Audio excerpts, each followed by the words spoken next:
Wondering how this works for you? Give us a call for your complimentary Next Steps meeting at 800-928-4001 or go to yourlifeafterwork.com. A complimentary Next Steps meeting. Enjoy the show.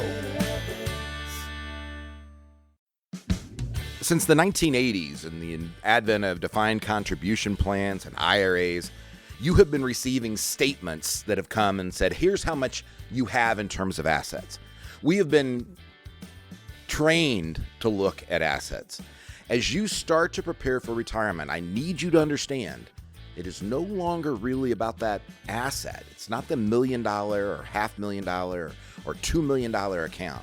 It's the $4,000 or $5,000, $10,000 a month that you need coming in on a predictable, reoccurring basis so that you can maintain the standard of living that you want. We're going to talk about the difference between assets and income on Consider This program today.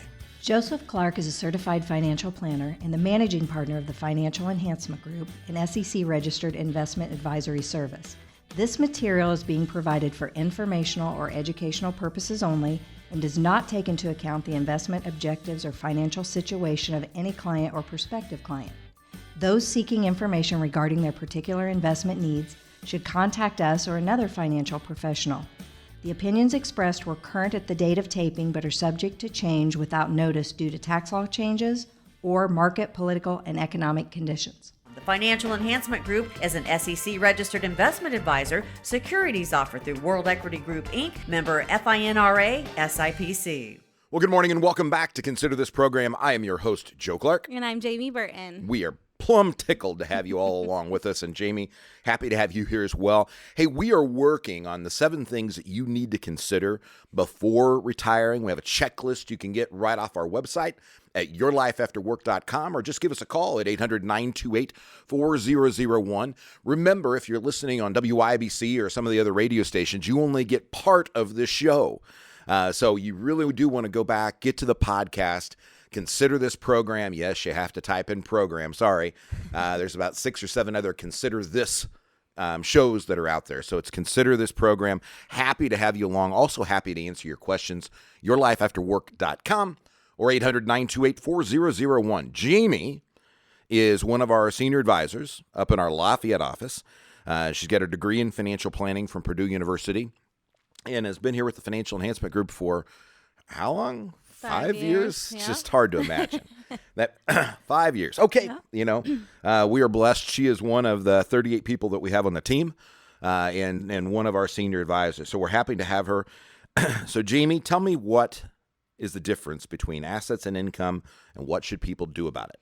Yeah. So, a lot of times people, they pull up a statement of their assets, and that's really what they're focusing on when they are coming up to retirement and are deciding if they can retire right now or not. They strictly look at that statement and are trying to make decisions based off of that. What we know that is once you get to retirement, you have to be focused on how much income that you're going to need month to month and where that income is going to come from. So looking at that statement, that's really only one small piece of the puzzle. We need to figure out what kind of income is going to be coming in outside of just those assets so we can make a plan around that statement, those assets on the statement, to get you the income that you need in retirement. So it's one of the ways that I try to express this. I come from a farm community, so I try to teach people about this from a farm ground. You've heard farmers say, if you've been around them for a long time, that they're land rich and cash poor, right? Yep. And that's what happens to people at retirement many times. They have become asset rich, but income poor, dividends, interest. In fact, we're going to talk about this at one of our group meetings at the Financial Enhancement Group. Thirdly, Adam is going to go over that, how that is really the dividend distribution amount, the interest amount have all decayed over the years, and people are having a hard time getting income out. And on top of that, it's their baby, right? I mean, you've got kids running around. Yep. You don't want anybody to hurt your babies, right? And when the kids grow up, and we just graduated our youngest one this year from nursing school, so excited for her to be an RN now, right? But when you watch them grow up, it's very, very natural to start paying more attention to the statement, to the assets you have. You're starting to think about your life after work and what comes next. And when that happens, you become attached to this thing. For if you're my age, we've been putting money into these accounts for almost 40 years, right? And when you go to retire and all of a sudden somebody tells you can take money out, I'll tell you, it just doesn't feel natural. And that's one of the things that Jamie and the team can help you do. We help liberate people from that frustration of taking money out or not understanding the tax, but making sure that you have the income. All right, back to you. Yeah. So when we're looking at this statement, what we say is, you have $1 million on your statement, but how is that $1 million in those accounts? Is it all tax deferred? Is it a mixture of tax deferred and Roth money and brokerage money? That makes a huge difference. If all of that $1 million is tax deferred, well, then you really don't have $1 million. You have $1 million minus the taxes that you're going to have to pay. And if you don't take that money out in a tax efficient way, that can dwindle down that account very quickly, and you're going to have less than what you are expecting to have once you get to retirement. So for the last 20 years, I've been writing a newspaper column for the Herald Bulletin. Jamie actually helped me co-author this one. So you can get that off our website at yourlifeafterwork.com. But if you didn't understand when she talked about tax diversification, tax deferred is your 401k, your IRAs. It's where you get a deduction today, but you don't. But you have to pay all the taxes on it in the future. Plus, you have to play by the IRS's rule in the future, which we don't know what that's going to be. The Roth, obviously, you don't get a deduction today, but you don't have to pay the taxes in the future. And then, Jamie, talk about a brokerage account, because that's the one, we just had, I was with a family that had more than $1 million and didn't understand that they could put more money into a different account. They had maxed out their Roths. They'd maxed out their 401k. She's a teacher, maxed out their 403b, had no idea there was another type of account. Yeah. So a brokerage account, you can think of it as the same tax situation as if you were to put money into a savings account. So this is money that you've already paid taxes on. You put it into a brokerage account, and then that money is invested. You get a 1099 each year for the dividends and interest and any gains that you have in that account. You pay the taxes on that at a long-term capital gain rate, or and those are recognized gains. And this is this is important to understand. So if you bought a stock and that stock went up in value, but you didn't sell it, you have no tax from that gain. But you will later on.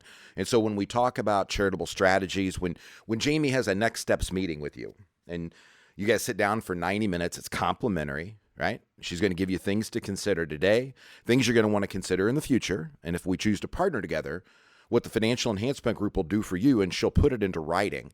But part of that is going to look at what is your long-term gifting strategy? What's your long-term income need going to be? And this gets to be really, really critical when you think about your tax. You may need more income than will keep you in the 12% tax bracket or 15% bracket. If you don't have places to pull income out of at retirement that have already been taxed, you're going to be in for a world of hurt when it comes to the IRS. Mm-hmm. Yeah, so when you have that money in that brokerage account, and like Joe said, the stock that you have bought has continued to grow and you haven't sold it, well, then you might get into a tax situation where you owe a lot of long-term capital gains. So what you need to do is think of, like Joe said, that long-term gifting strategy. Are you gifting to a church? Are you gifting to a charity? And currently you're doing it out of your bank account. Well, there's things that we can do that is much more tax efficient with those stocks or other assets that are in that brokerage account, where you can gift those appreciated assets to a church or a charity. And then the church is the one who sells it. They don't owe any taxes because they are a 501c3. And then you don't also have to pay that capital gain. So there's just different gifting strategies around having a brokerage account and money that's set aside that's not retirement income. So another big thing with a brokerage account is that you don't have to be a certain age to be able to pull from that account. You can pull from that account at any age with no penalties attached to it. And they're great gifting strategies for kids and other people that are in different tax brackets. So how do I look at this? Income versus assets. What's the first thing that that I need to pay attention to as I get ready to go to retire? Yeah, so you need to figure out if you are going to, what sources of income that you're going to have coming in automatically. So you need to decide, okay, I'm qualified for Social Security. At what age am I going to start taking Social Security so I have that income already coming in? Do I have any pensions that I have that's going to be automatic income that is added to my tax return once I get to retirement? Am I going to work part-time? Am I going to have that income coming in? Do I own farm ground? Am I going to have that rental income coming in? So once you figure out what we call mailbox checks that come in each month automatically, we figure out that income, then we can determine how much income we're going to need on top of that we need to replace with the assets that we have saved up through our working years. Every now and then somebody hears me talk about mailbox checks and they think I'm saying that they're bad things. I'm not trying to tell you not to take income. What I'm going to try to tell you, and what Jamie will teach you in your next steps meeting, is how to take income the most efficiently, right? We do not know what the future tax code holds. We know what our health is today. We don't know what our future health is like. There's a lot of unknowns that are out there. And so part of our job at the Financial Enhancement Group is to help you eliminate unknowns. We want to remove any and all unnecessary risks that are out there.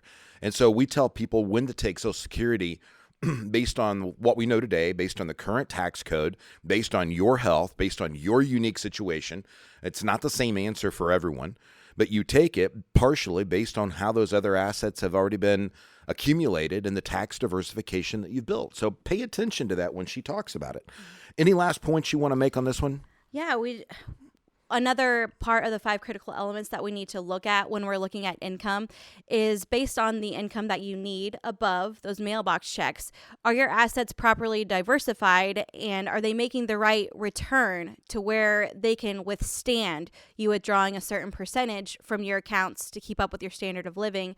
Or do we need to look at reassigning how things are invested, how much risk you're taking in those accounts to try and get a return that makes sense for the amount that you're withdrawing from those assets? It does surprise me. I will fess up to this, and I'm not easily surprised when it comes to this industry. But when you talk about the 3 phases of finance: accumulation, preservation, and now distribution, and that's what you have to think about at retirement time.